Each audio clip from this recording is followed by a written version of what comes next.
Support for the show comes from Anthropic, the team behind Claude. There's a certain kind of person who delights in spending hours figuring something out. For them, this kind of work isn't a waste of time. It's an irresistible pursuit of the aha moment when everything clicks. And that's exactly the kind of thinking that Claude was designed to do, to skip over the easy answers and dig into the deep stuff.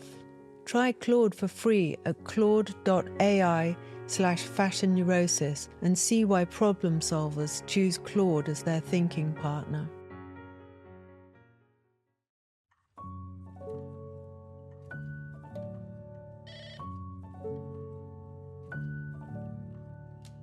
Hi, come in.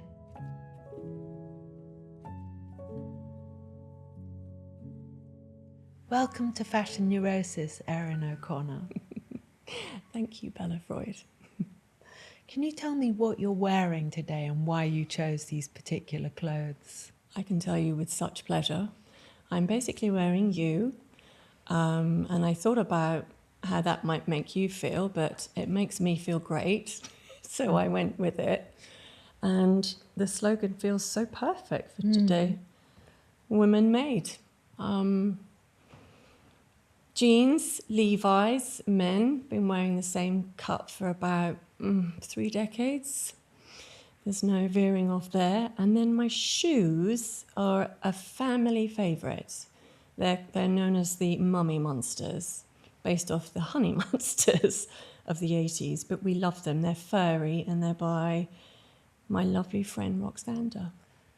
God, they're so beautiful and they look really good with the sock, with the fishnet, the way you push it off balance. Yeah, it's like be provocative but make it comfy. And you're one of the most recognisable models in Britain, and your face is even on a first-class postage stamp.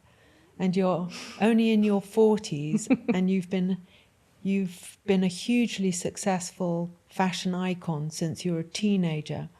And how do you stay detached so you don't confuse yourself with an image?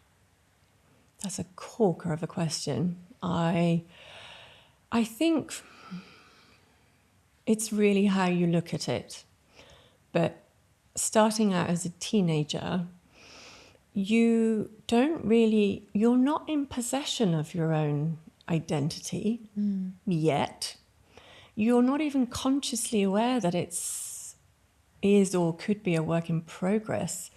You are just along for the ride. And I suppose what that meant was I found it really easy. I was overly adaptable when it came to, I suppose, taking on board other identities, and what that meant for me was there was quite a natural detachment because I was very rarely photographed as myself. There was always some kind of corset or a wig in situ. I got to play really extreme characters. And I think even when I was young, I knew I wanted to do them justice. I didn't need to look like myself and be pretty in front of the camera. I think I've always known that I love stories and I'm a storyteller.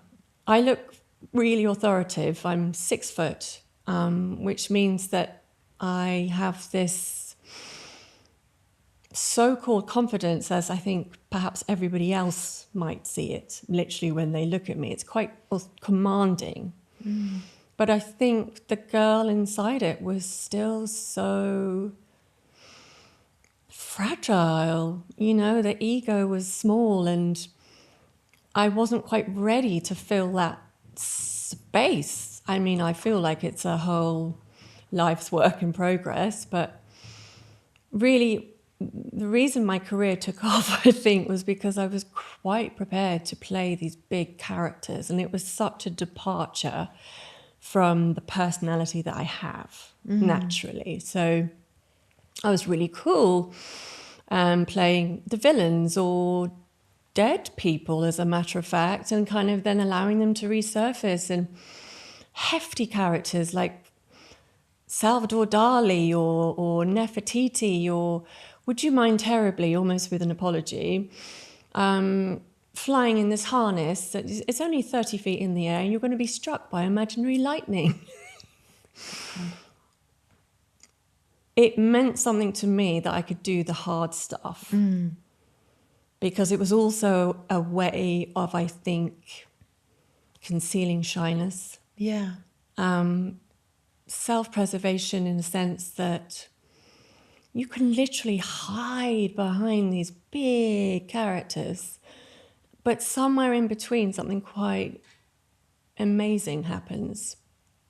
I'm really crap at doing the getting ready part where it's full backstage, and not because I don't want to talk to people, but because generally I'm a nervous wreck. You know, if you want to find me, go to a Portaloo, or I may be standing next to a catering table. I'm not good with small talk and having lots of people round in limited, intimate space. And that's got nothing to do with my judgment of others, other than I recognise it's just something I simply cannot do. So I suppose my love language is when I get to talk on stage. And I find it intensely terrifying, but as soon as I'm up there, it's completely thrilling. I suppose that's what's good, what cigarettes are good for. It's like you can just huddle and have a fag. Yeah. And somehow that moment that feels so kind of challenging, you get through. It's a camaraderie, but of course, if you smoke and if you're allowed to smoke, I mean, you see how it serves a purpose. And certainly in the 90s, all the models used to smoke, and we could smoke anywhere we wanted. Of course.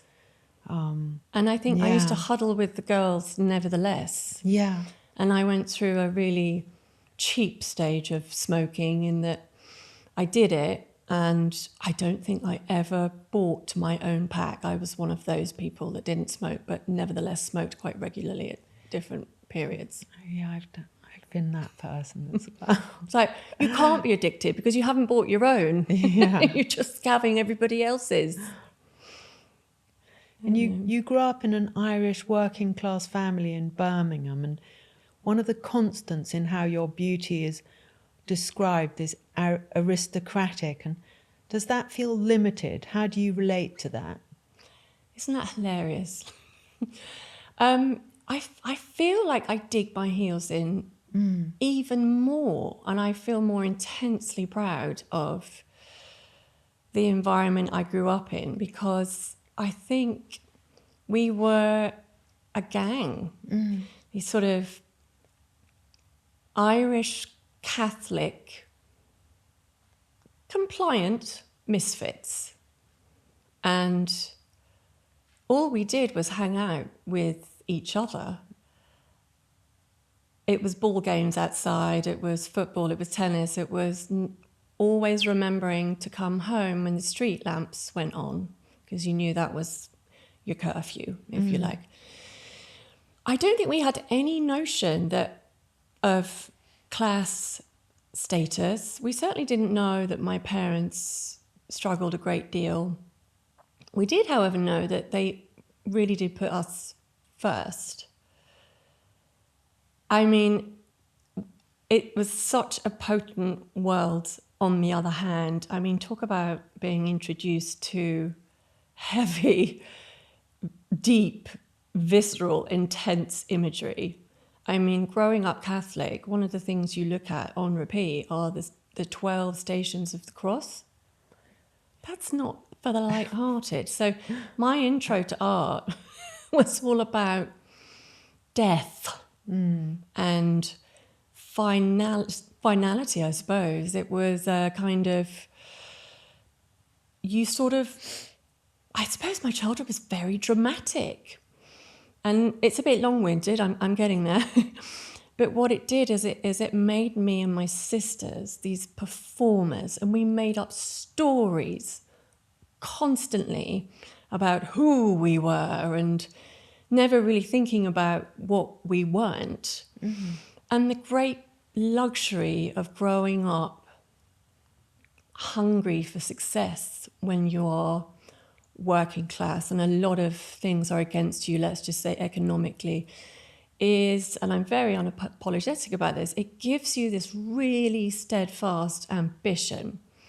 And this, for me personally, the right to want to go out and learn so much more. And it's not that I would ever lay here and be reductive about my childhood. It's quite the opposite. I was blessed with this path of somewhere to go. Yeah. And before I really had the language or chance to reflect, I suppose it was so much about kind of going, well, I really do have a lot of room here to learn and to do different things. And so I think I will. And I did. Because you wrote this brilliant piece for GQ in which you said, I learnt very quickly the fastest way to gain acceptance was doing as I was told. Yes. And do you remember the first time you actively suppressed yourself to do that? I mean, compliance is so crushing. But I think the real cruelty around compliance is that you can feel on such a high when you are safe and you have done something and you feel like you've earned the privilege of feeling good and comfortable. And it just so happens that there's this great story flying around, which my parents like to tell a lot still, about me being this sort of, when I was, I suppose, terrible twos. Why do people say that? It's such a weird expression. I was not yet filtered, so I would have these great big fits and rages on the floor, and it was kind of feral. And they would just be there and watch me make all of this noise and take up all of this space until one day I just didn't. I think it's going into the school system and knowing that I was going to be doing things like confession. You know, the priest would come to school and we would go and sit in a room with him. Wow. And we would go through the ritual of prayer. And then when you told your sin, you were given penance.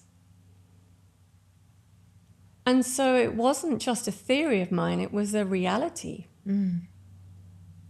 So this good girl, I'm a reformed former people pleaser.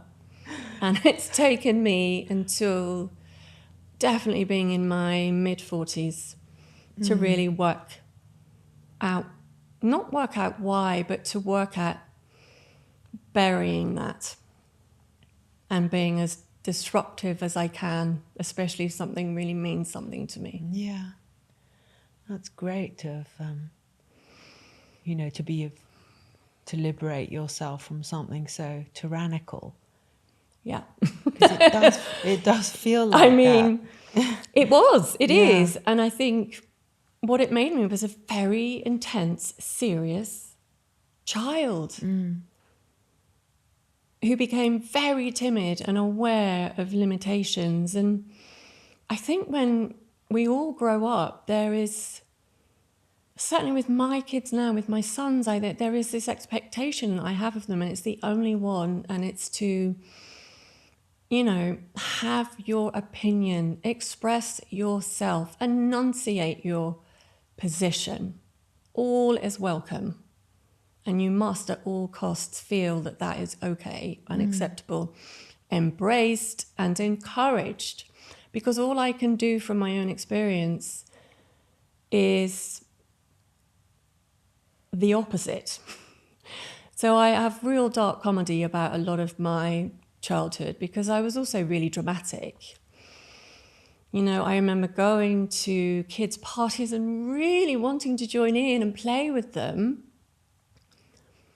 But I suppose I came across as some old lady. I would sit and talk to the mums around the table because they had these really great stories, and I would feel instantly comfortable in their company, and then being in their presence, it felt like you were kind of maybe at court, I suppose, and you were in the presence of these ladies, these women. And I suppose for a child that really wanted in but didn't quite know how to always interact with others, that was my place. I was always better talking with grown people, grown-ups. Because how was your transition from girlhood to woman? And was your mother supportive through that experience? I didn't have I don't think my mother had any kind of support going through puberty or any, and she didn't show that to me. And I really noticed I had a lot of shame about bodily functions, or really having a body. That's right. And I wondered what that was like for you at that moment in your life. I think there was a disconnect, certainly. And when I came into a room, I was noticeable. But what I really wanted to be was avoidable. You know, when you're not in your body, you don't know how to share space and express yourself. You just don't. And I suppose, I was so late to puberty. My period didn't come till I was I was just about to turn 16, so it was really late. You see, on the other hand, I'm 183 centimetres. I'm basically a walking right angle. I have these really large feet, no boobs, and this defiant nose that just kept on giving.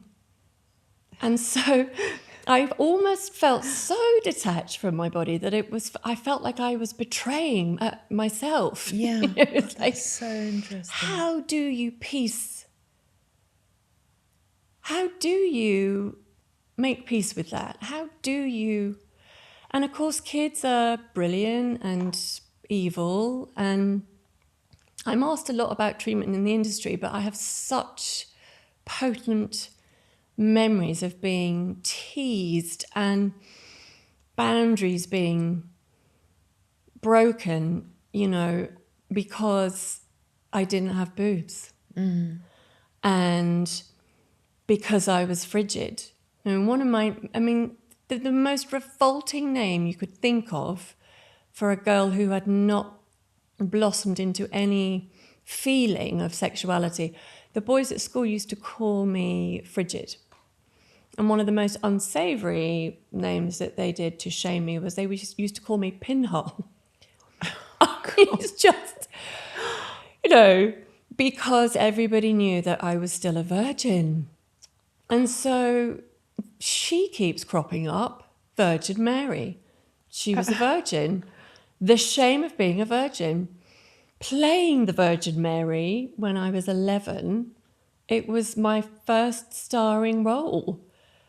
But it was pure and it was sanitary and there was nothing to do with sensory or touch or smell or getting in touch with yourself. I think we were actively discouraged growing up Catholic from doing just that. And then, of course, on top of it, you've got this powerful imagery where a lot of the time the martyrs are naked. There's so much kind of blood and flesh and gore. So confusing, isn't it? At the same time, I suppose I was really frigid and I was very cautious. But I don't see how you can be frigid if you've never had sex. It's absolutely. It's a label of someone who probably doesn't know anything about sex, which That's is right. most schoolboys. Yeah, but somehow they've either been curious or they've relented through peer pressure. And that's another dichotomy I have with myself. I've always been so quietly, but nevertheless stubborn. So I don't think I don't do many things without a fight. And I don't know, it's hard to kind of fathom out where that resilience actually began. But one of the theories I have is then coming into the modelling industry in 95, I was spotted. And I came at a very convenient period of time where we'd all had these incredible supermodels. There was nobody on the planet that didn't know a supermodel, at least one of them. And I didn't have access to fashion, but I did have More magazine, and, you know, they were just everywhere. The imagery was everywhere, wasn't it? Yeah. But I was supposed to be the kind of anti-beauty / backlash to that. So here I am thinking I've been spotted to be a model and my moment has come. And then all of a sudden I'm hearing phrases in the newspaper like anti-beauty. And where do you go with that? Yeah. Because I know it's another label again, and it's restrictive. And I suppose I wasn't really able to embrace the potential of what I felt was a straightforward, feminine woman. And then I'd like to thank Guido, hairdresser, and Linda Cantello, because I was almost forced into my own version of womanhood simply by turning up for a go-see with David Sims, Swoon. And I arrived with long hair down to my waist, like sheets. Yeah. And I left with half a shorn head. Wow. And it had been dyed jet black. And something incredible happened. This was the opposite of repression. I was so ready, I think, for this reveal once I'd gotten over the shock of having clippers on the back of my neck. I began to understand that womanhood, it's just the notion of womanhood. It's about a feeling and exuding femininity for me. And I've always felt so feminine. So I found my own way of expressing. So my long neck replaced my cleavage. Yeah. My hands spoke in ways that were to express. My nose, instead of trying to hide something I felt was sticking out, was something I wanted it to stick out all of a sudden. I wanted it to command. I wanted it to have its own authority, if you will. When you look confident, I think you then have the chance maybe, or the opportunity to try to catch up. Yeah. And live in that body, in that mind, and honour it, I suppose.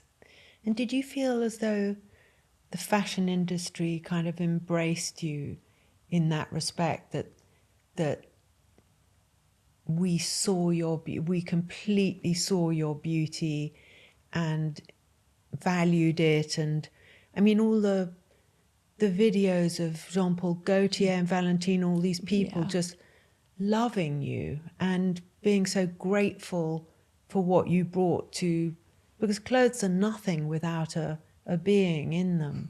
And you have this ability to light up these clothes and bring all this kind of nuance and this excitement and thrill to, for a fashion designer.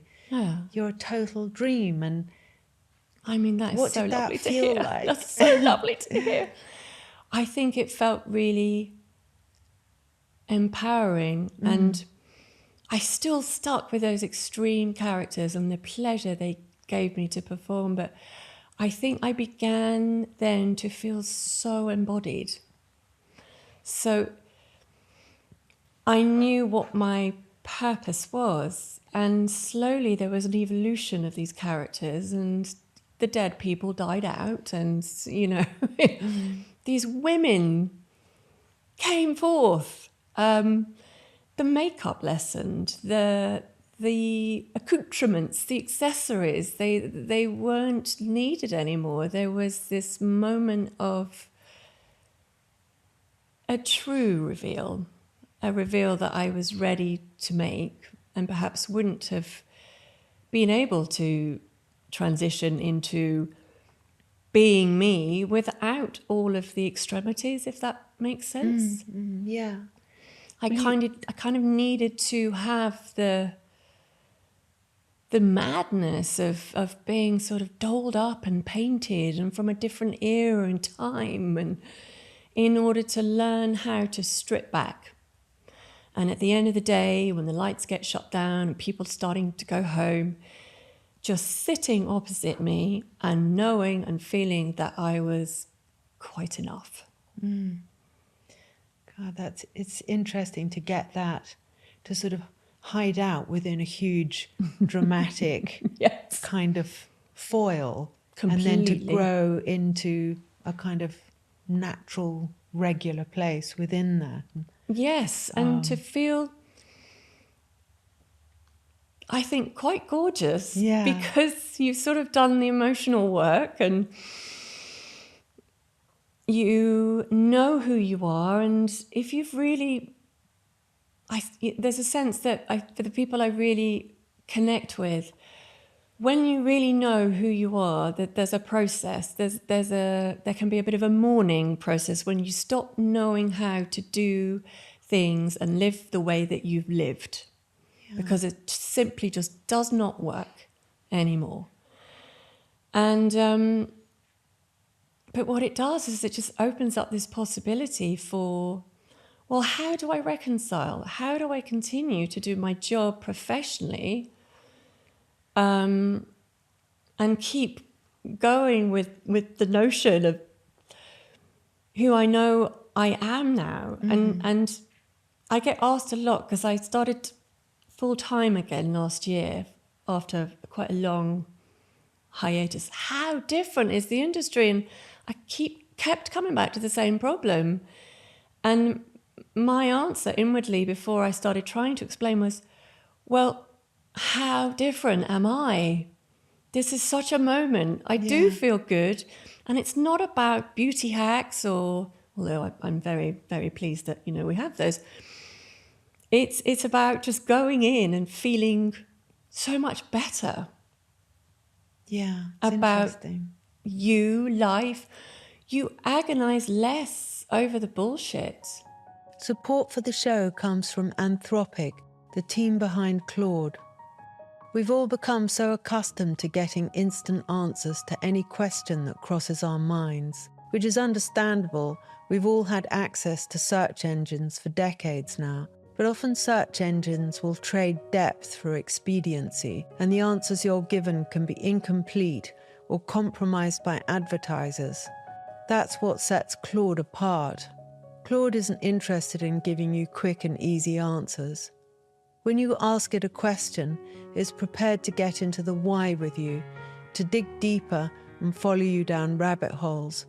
What's more is that Claude can also support you with the kind of admin tasks that are tedious to complete on your own, which is how I prefer to use Claude. It helps me with things like cleaning up a cluttered inbox, or summarizing meeting notes, or synthesizing a plan of action when I want to get started on a new project. In that way, Claude is more like an ally than a simple search engine. Try Claude for free at claude.ai/fashionneurosis and see why problem solvers choose Claude as their thinking partner. I've got this sort of alter ego, and I call her Irene.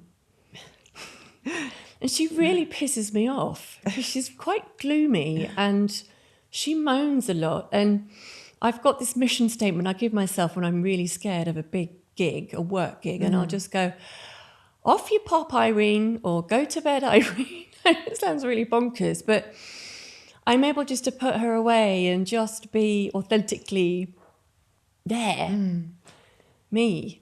And yeah, it's such a good idea, because the sort of fear can, yeah, it can kind of well, it gets in the way, obviously, and then to Yes. give it a persona, Yeah. you can address it in a more matter-of-fact way.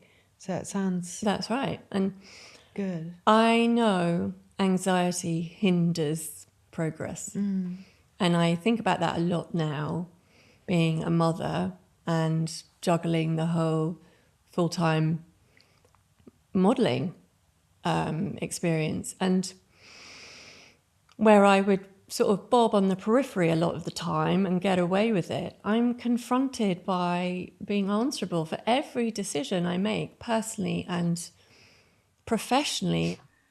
Because when you started, you were a part of a small group of British models, very successful. Yes. With Stella Tennant and Honor Fraser and you all walked for the genius milliner Philip Tracy when he used to show.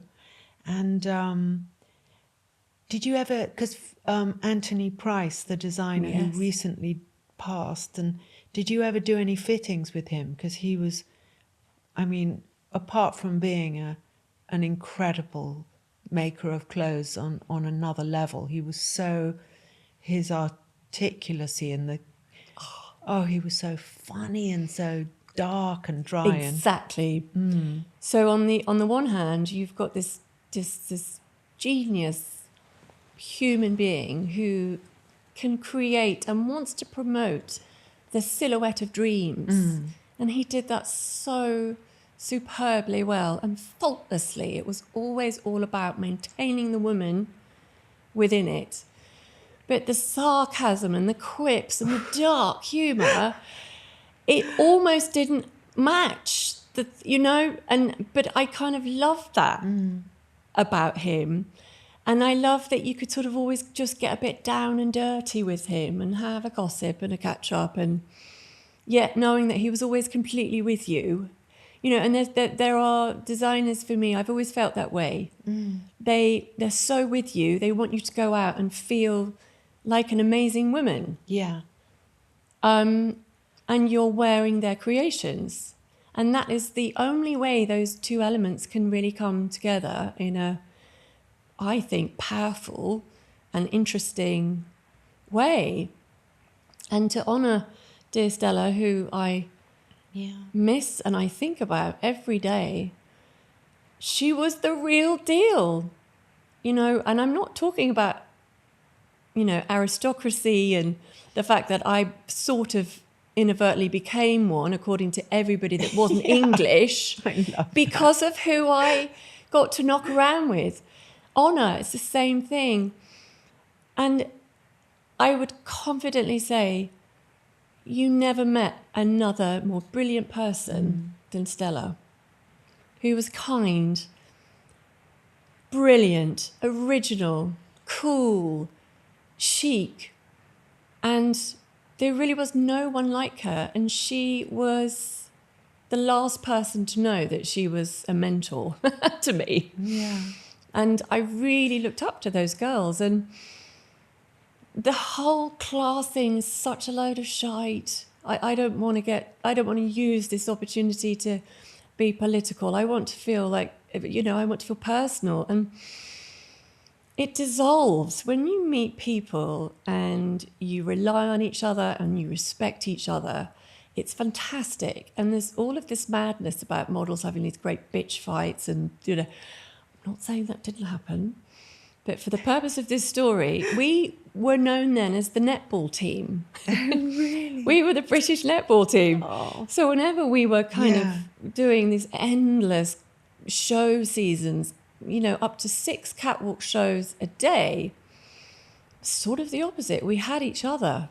Yeah. And we kind of grew up in an industry that doesn't require reality in any regard, or there's no sense to it. It's actually, it sort of pushes beyond the boundaries of womanhood. It's otherworldly, it's ethereal. So to have this grounded gang of girls was something I can't tell you how much that meant to me, and it means to me still. Because I was looking at pictures of of you asleep on the floor waiting for a fitting and thinking, I suppose now the sort of sound bite is, oh, that's so exploitative and whatever. But on the other hand, it's an amazing opportunity when you're young to learn how to work hard as long as you're not being exploited. Yes. And it's a kind of a difficult balance of what would you do now? How does someone learn how to go beyond themselves so that they can, if they need to? Yeah. And modelling is it's a really hard, good models work so hard, and it's always one of those things that, one of the things that irks me a lot is this, oh yes, modelling, you don't have to do anything except for stand there. It's like, do you know? And there's no investigation, there's no getting to know, and that drives me around the bend. So I always like to validate how... I love that you advocate for that. It's so great. And, when I've worked with models, they make everything come to life. They are the spirit and soul and the graft of our industry. And I wondered, I remember Kate Moss saying that the hairdressers and the makeup artists have your back. And I wondered who your backstage parental figures were. Yeah, totally. I mean, we've talked about the girls, the models themselves. But I think it came a lot from, for example, Sam McKnight for me. Yeah. And then you had Pat's mother. There Pat was McGrath. There was this legend. There are two ways, I guess, to look at this. There was this real maternal instinct that played out, and it was gratefully received. It's nice that you get to be creative, like you say, and you hone that discipline, and it's going to be physically the endurance, and we should get to that because I've got quite funny stories about couture shows. But without people around you that you feel safe with or regarded and in the mix with, life can feel pretty lonely. Yeah. And for a person that's perhaps not always been the greatest initiator of communication, it's the best thing in the world. And, they're my friends still after 30 years. That doesn't come from nowhere. It's consistency. And I think we've all grown up a lot too. And the fact that we're still here feels like a bit of a triumph. I think we've all grown up together. It doesn't matter at what age that began. It's recognizing and participating in an industry that is familiar. And that's such a great way of taking a load off. You don't even have to have the chat. You're just there. I mean, there's also the theory that I call it, if I ever wrote or finished a book, it would be called Hurry Up and Wait. Oh, that's so good. It's got to be a T-shirt, Bella. Title. Hurry Up and Wait. Just the demand on models to get to that fitting, the one that you've already done on the same day, and then all of a sudden there's chaos or there's a disaster that's happened, and you get out of bed and it could be 1 a.m.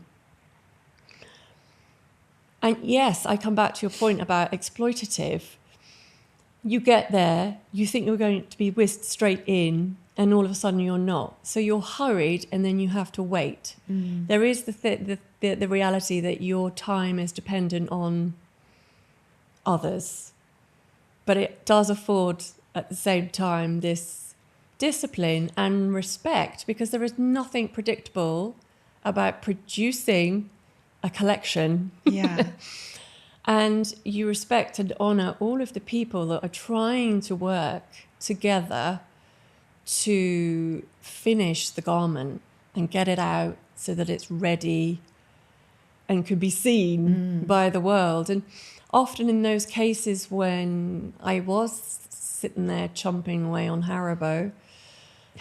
I don't know why that memory came up. All of a sudden. Everyone eats that for some reason. You know, then there would be a car home and a later call time, and just an acknowledgement that we'd all had this respectful emergency meeting. We came together, we knew what it was about. And also that's the life of a freelancer, I'm afraid. You take the work when it's happening, literally. And who did you like? Who was the wait worth? Who did you like to wait for most when? Because it's not like a designer will be sitting in there, you know, having dinner or something. They'll be making something and trying to get it ready. That's right. And your return is the greatest gift to that designer because they can shape it onto you. And then when you come out in the show, everyone is just speechless with kind of the impact of the beauty of the entire thing. I mean, it's really something. And all someone sees is you asleep on a bench. It's like, oh, it's such a terrible industry. And in many ways it is. But there's this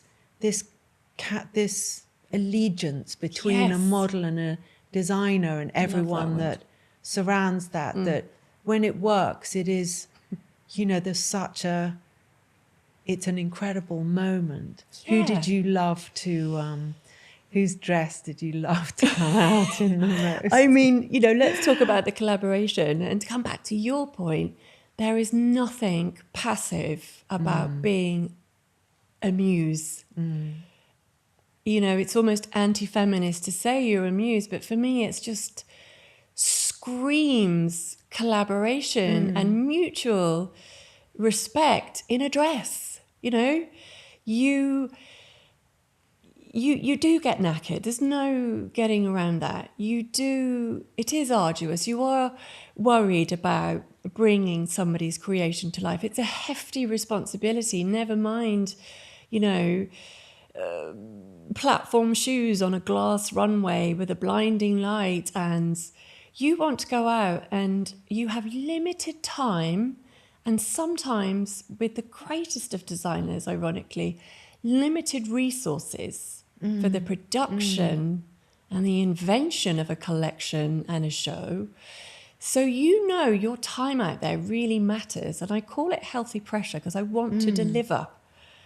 I want to give them, as much as I enjoy the liberation of, hopefully, particularly with couture in mind, creating a visual that will be long-lasting, if not forever, a memory in people's minds of something that was special and meaningful, and not to reduce designers or models or all of the amazing contributors, the people that it takes to pull that stuff together, and that it can't be considered artistic. My experience has always been so different. Yeah, I mean, obviously, everyone in our world knows that it is artistic. And I think there's just a sort of laziness in the attitude towards fashion, and it's not considered poetry. And it is, I mean, it's hugely affecting in our society. So I think it's a bit of a passé approach. Yeah, it is. But it's equally so nice to talk about it. And for a lot of people, fashion is a gateway. It opens the door to people perhaps realizing that their strong suit might be something creative and artistic, and to then delve more into the world of art, literally, and to feel like you could be a part of it, and to deny fashion the same status is incorrect. I don't know how else to put it. It's blinkered. It's got blinkered, that's it. it's missing something. Yeah, it's kind of baseless, but it's convenient because it kind of keeps you there as the poor relation. Yeah. When culturally a lot of people express themselves so beautifully and artistically through the clothes that they wear on their back, Do you have a favourite model? Loads. Loads. Yasmin Guri. Oh, wow, yeah. Incredible. See, I can't even say anything. A visual came and I see her sashaying, It's that walk. Kate, how many successful women working in the fashion industry only need one name? Yeah. She, when we were kind of mid-teens, started rocking up in all of these magazines wearing the now iconic baby doll dress with the gazelle shoes. And the other part of that uniform was having really skinny eyebrows. But she was cool, and she was kind of not... She was so much more. She was kind of the girl that you would really want to be friends with. So first of all, you have to imagine me plucking all my eyebrows off to emulate Kate Moss. And then you need to go directly to Star Trek. What was his name, the guy with the really pointy eyebrows? What was his name? Spock. Was it Spock? Yeah. I mean, no. I'm glad I'm hairy and they grew back quickly. But I think it's the greatest compliment in the world when you see someone and you kind of want to embody not just their style, but the presence they have and how they affect you. And I continue to be hopelessly starstruck around her, and I don't think I've ever had a conversation with her that didn't sound completely discombobulated and mad, because I grew up looking at her growing up and really living, and not just the good and the successful and the breakthroughs. She's someone you want to really know because she's real. Yeah, she sees everything. I mean, she's the most discerning person, one of the most discerning people I've ever met. She sees everything. She's interested in everything. Yes. She's not just fascinating. She is interested. So her repertoire for noticing things is like, oh my God, really? You saw that? And that, she's so, she's just she's the connected. most fantastic company, yeah. And she values how people want to connect with her. And I think that's also quite a British model thing to kind of culturally just go all in together. And I'm so grateful for the hard work, really, of having often to go above and beyond the expectation of modelling or how people perceive models to be, because you've got an extra string to your bow. You're kind of forced into situations often where you then get into public speaking and acting and music, and it goes across the board. And so, yes, there are a lot of long, frustrating waits, but there's also the most amazing portal into, and I think this is what we do so well here in this country, is liberating across the arts. I agree. And it's so exciting to then have that mix of tradition combined with rebellion, but somehow at the same time, when I see all of these models, there is this thing in common that we all have, and we're also thinking people, and I think we also project that through the imagery we do. Because being hyper-vigilant and noticing people, whether it's energies or it's a bit strange to say it's a talent. It's more of a survival when you're young. But you really learn to read a room, and you then really learn to understand where someone is coming from and then convey the story. Yeah. Whether it's print or on a runway. I'm not condoning hypervigilance because it often comes from a place, I think, of wanting to feel safe. But if I kind of skew it a bit, that sense of belonging when a project is great and there's mutual acknowledgement of one another, you can't beat that. There's a reason why there's only one Naomi. There's a reason why there's only one Karen Elson. Because they get the brief. They know what they're doing, and it goes beyond a conversation because you can't put it into words. It's an essence. And you give visual life to it, I suppose. Yeah. Because you've also said you don't love the term androgynous, and I agree, it sort of squashes the idea of sexuality. Yeah. And I think being boyish as a girl is a particular kind of femininity, and I wondered what you find sexy. Such a good question. It's kind of reductive, isn't it? The idea that, well, if you can't be obviously feminine, then you've kind of got to be this thing that isn't ticking those boxes. Yeah, it's just weirdly kind of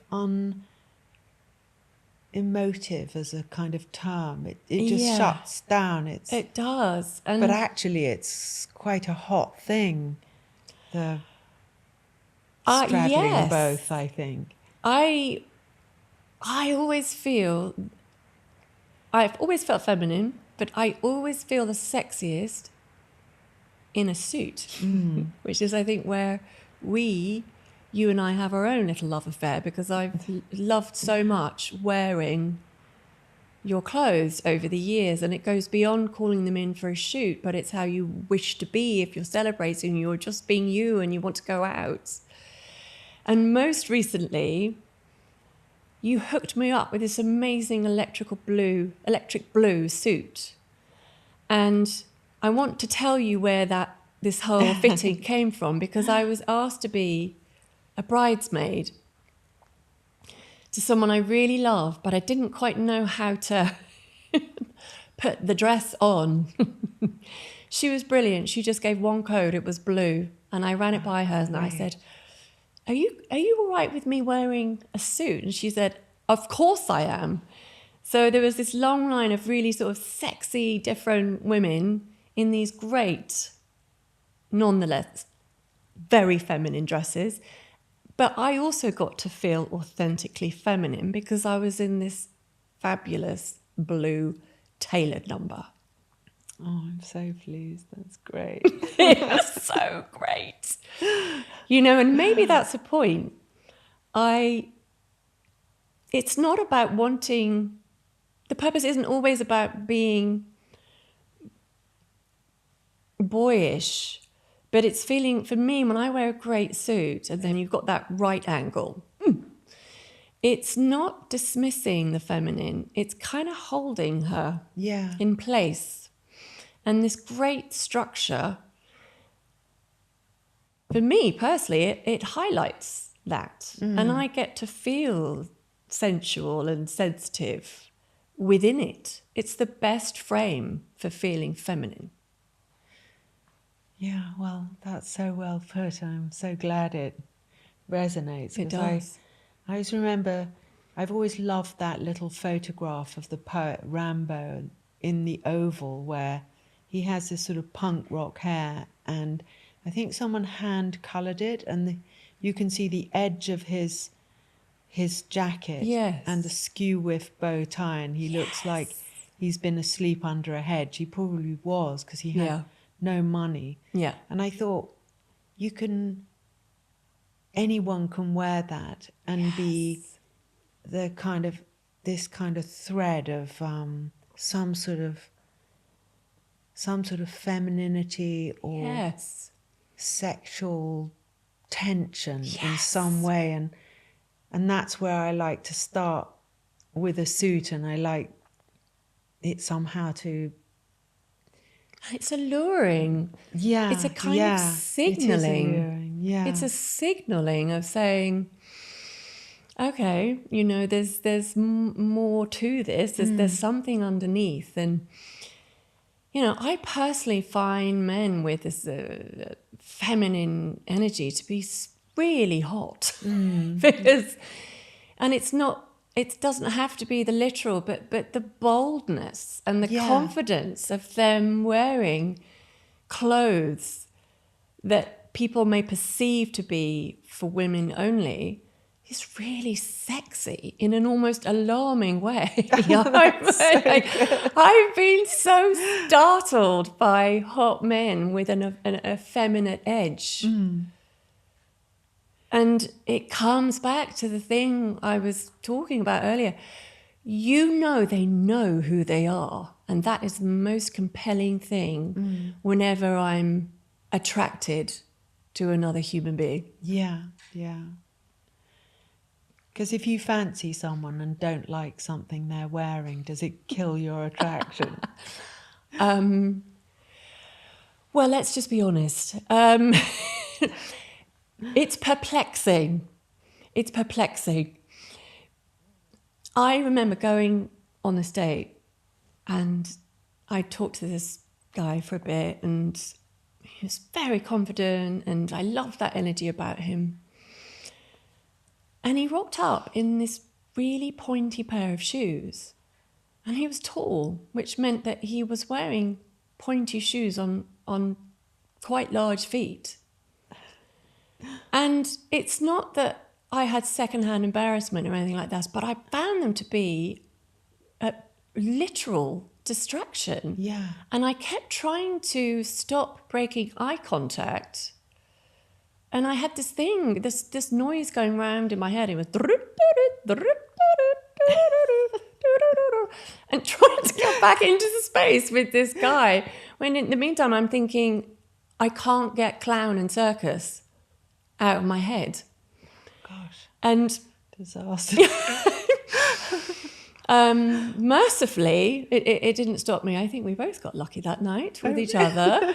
But the real reveal, Bella, was his feet. And I'll never slag off a bad pair of shoes again because they looked like they were waving at me. It was just, I've never forgotten those feet. And so whilst maybe we can't do anything with our much needed anatomy, we can forgive someone for wearing a pair of crap shoes. God, that's so funny. I don't know. It's like a kind of alert, like, yeah, don't take your eye off this shoe because I'm hiding something underneath. I'm masking being, just being so distracted. You're now in a circus and you're a clown and I'm trying desperately to hold eye contact with you. Anyway, the amount of stuff I wear and look back and reflect on and cringe over is borderline. I mean, it's so all is forgiven, right? There's a lot of mistakes that can happen before you know what your style is. I'm crap at trends. I never know what's in. I refuse to let things go that I love if they're out. And so, yeah, let's just get to the fleshy part of the matter, literally, with people, because I think that's worth everything. Yeah, true. It's often said that creative people are not the best at managing business. We may know what we want, but we don't always know how to get it done. This is where I use Claude. Not to have ideas for me, but to help me navigate the administrative tedium of bringing my ideas to life. My inbox is full of unread emails. This is my system for reminding myself of things left to do. Claude looks at my inbox and my calendar and tells me what needs my attention and what can safely be ignored. Before meetings, Claude reads long email threads so I don't have to pretend I can remember everything. Claude helps me keep track of what I said I'd do, what I've already done, and what everyone else has quietly forgotten. And when I'm working on a project, I can give Claude some context, and it helps me sort through my ideas and prioritize the order of things. To me, Claude feels less like a tool and more like an authoritative ally. I can spend more time thinking, listening and making decisions and less time managing chaos. Try it for yourself at claude.ai/fashion neurosis. You walked for Alexander McQueen, and he was one of the greatest designers in the world, and models really loved him and loved what he asked from them. And what did he ask from you? First of all, he is still the designer for me. He's my favourite designer because I wanted to give so much whenever I did a show, because he gave me so much. He gave everyone so much. He was all about the misfits, the unpalatable, the ugly, the dark, the scary, but he had this way of communicating that so powerfully and turning it into something not ambiguous and corrected, but utterly beautiful. That there was beauty in something that had perhaps had in some way suffered or had small in some way or insignificant. And to be able then to take that as the basis of creating a desirable collection, one that, again, the added pressure would be that there has to be commercially viable to actually sell, is so bold, because I think we can all agree that the 90s was all about experimentation, but it was still all about, but the end result has to be beautiful. I think he was the first person to challenge the notion of beauty and to give the insignificant voice, person, time, era, culture a voice, and to make it something powerful and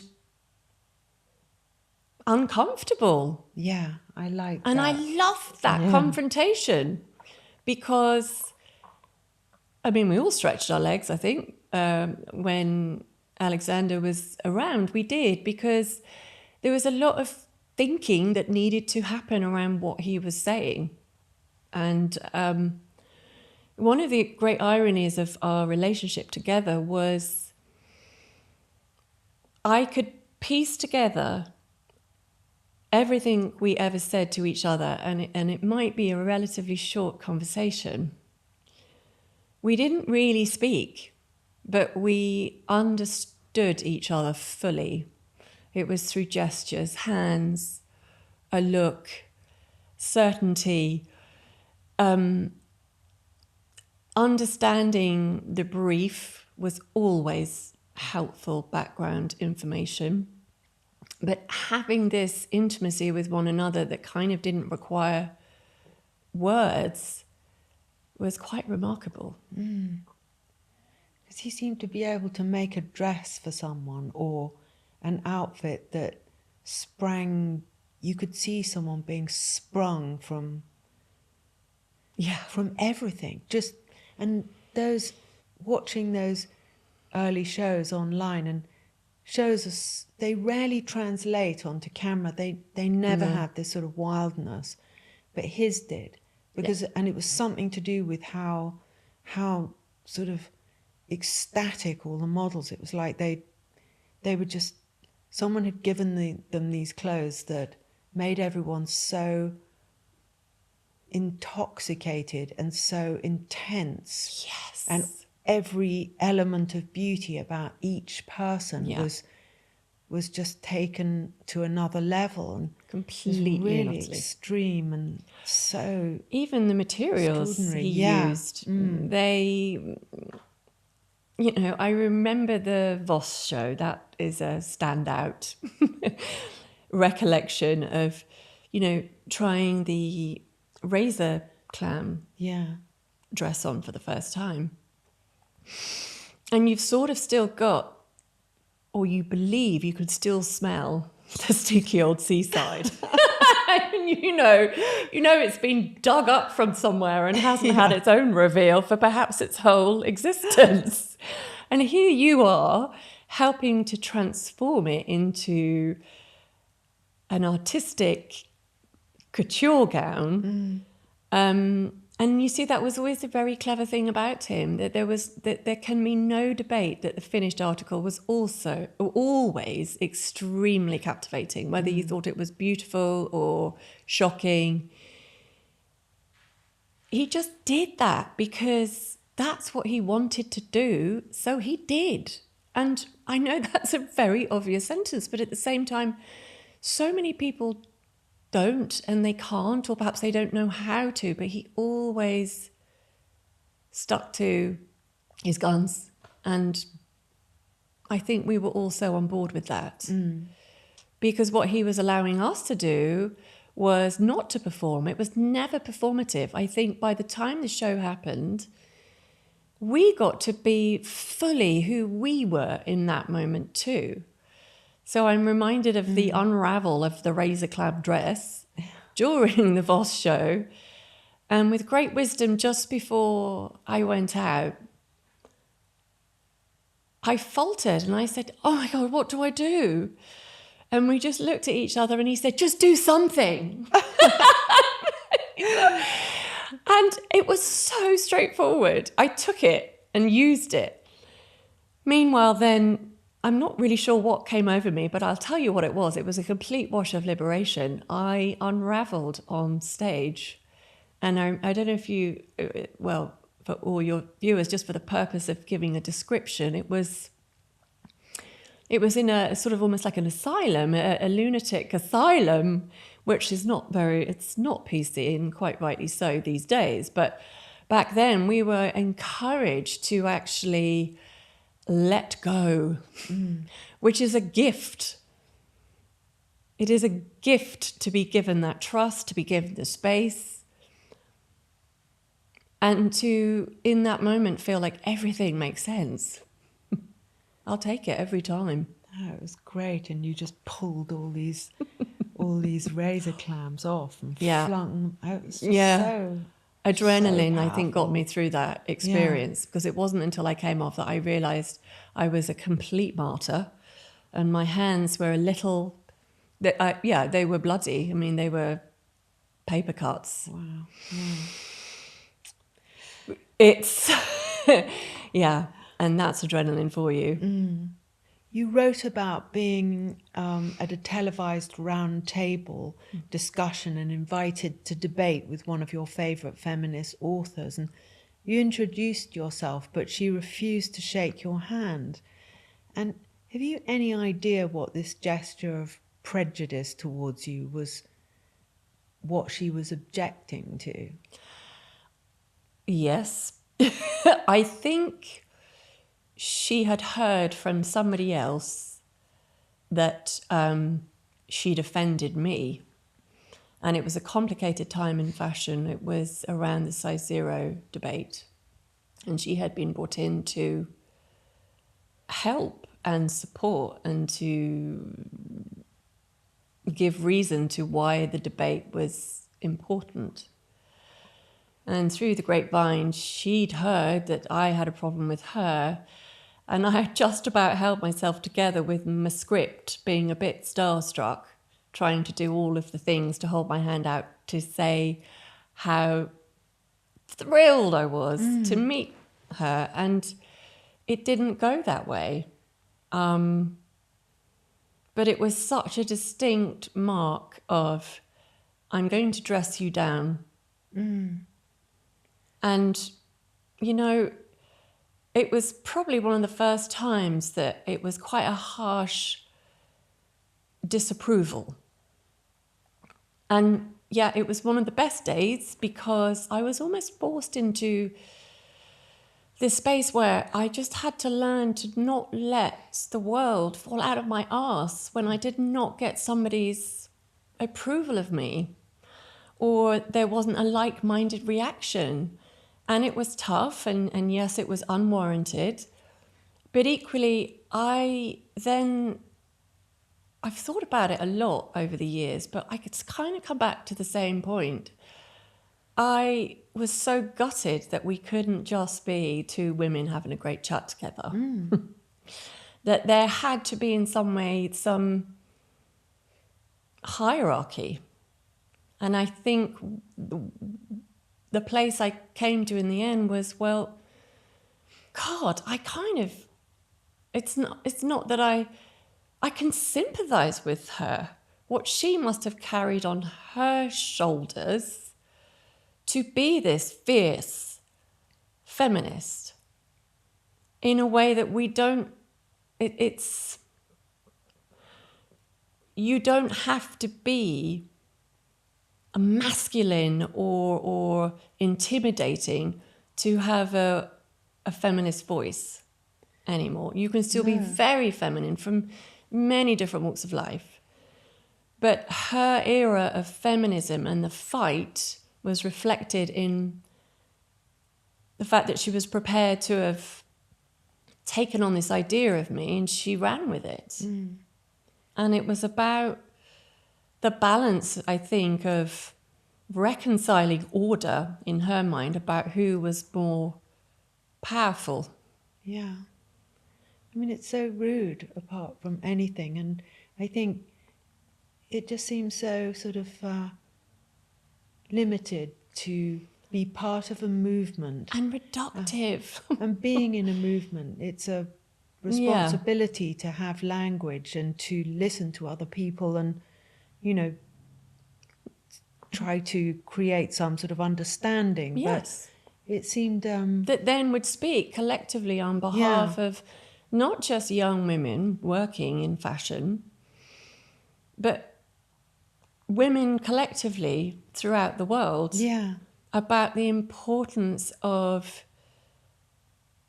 autonomy and a greater discussion from somebody as influential as her could have taken place. But the old me did kind of bomb and I shut down.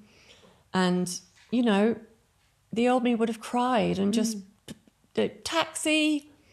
But I couldn't leave because I was there to do a job. So I stayed. But because it was so excruciating, this shift happened. I could not live in that horrible feeling, that space anymore. And I began to sort of try and look at things from her perspective. And I suppose the shock really of, I think you only make those moves if you also feel intimidated.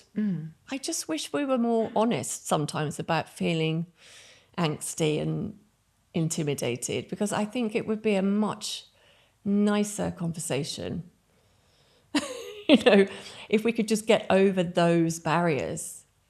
I think that's very generous of you. Thanks, Bella. Say when we have tea later, I'll tell you the other things she said. I think any type of talking down is, nobody learns anything, and it's just a horrible style. But here's the thing. She did it. She did that, and she saw no reason to change. But what I took from it was my time to change. I was armed and ready to not put up with, I suppose, being reduced. Yeah. But also the importance of agency and having agency over yourself. And I'm still not good at being confrontational. I loathe it. But when somebody gives you the opportunity to expand on your own self-development and find your feet and stand up and be heard, then maybe in the end you can kind of thank them. But I suppose you can find the language, and language is the most important thing in the world, because it's the mechanism for change. Yeah. And you mentioned this this title for your possible memoir, Hurry Up and Wait. Yeah. You have to, because I read that you started a memoir a while ago, and that you said stories from your childhood have been returning, and you mentioned something. You said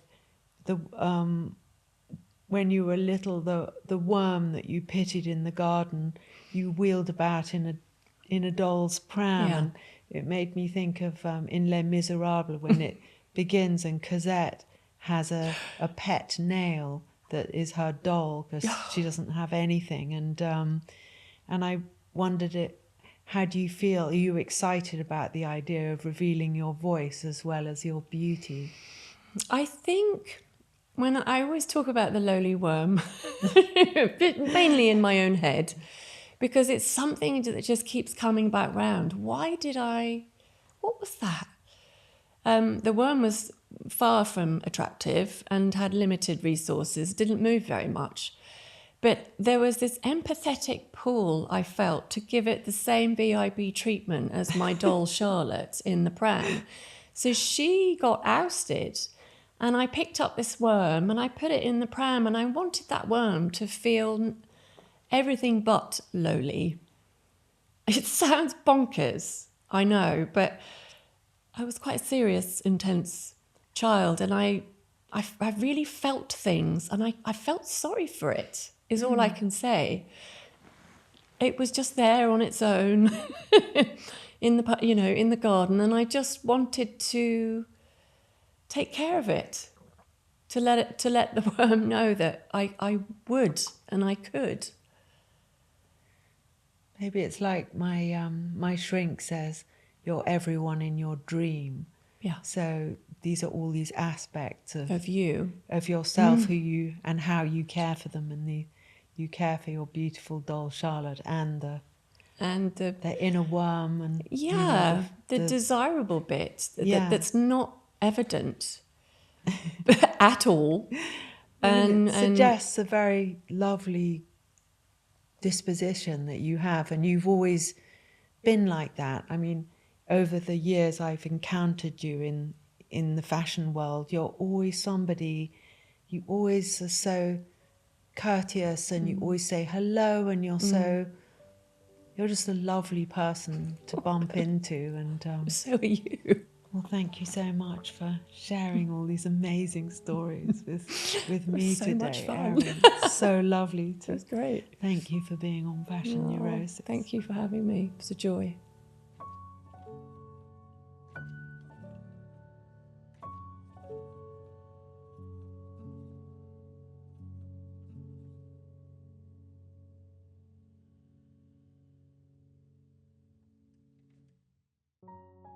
Thanks again to Anthropic, the team behind Claude, for supporting this show.